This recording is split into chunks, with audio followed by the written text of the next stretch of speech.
St. Louis County is looking for volunteers for a mental health council, and a group in Duluth is trying to recognize those making the community a better place. All that and more as we take you around the Northland, city by city. We start in Wisconsin, where the new month means a new safety reminder. The State Patrol law for the month of March is impaired driving prevention. With both March Madness and St. Patrick's Day approaching, they ask all drivers to prioritize safe driving. Celebrations often lead to some of the deadliest times on the road. The State Patrol says someone is injured or killed in an impaired driving crash every 2 hours in Wisconsin. If you plan to drink, be sure to plan a safe ride home as well, and watch for pedestrians who may also be drinking. Next, we head to St. Louis County, where they are looking for volunteers. 6 people are needed to serve on the local Mental Health Advisory Council, serving the northern part of the county.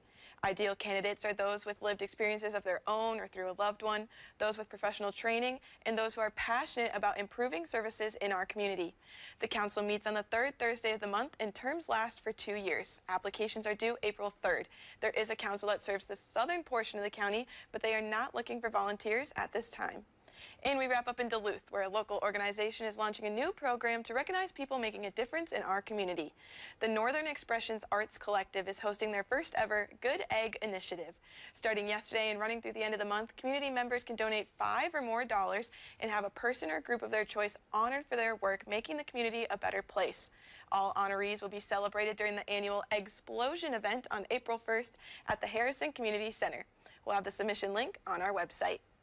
And as always, if there's something going on in your neighborhood that you think we should know about, send us an email and it might be featured as we take you around the Northland, city by city.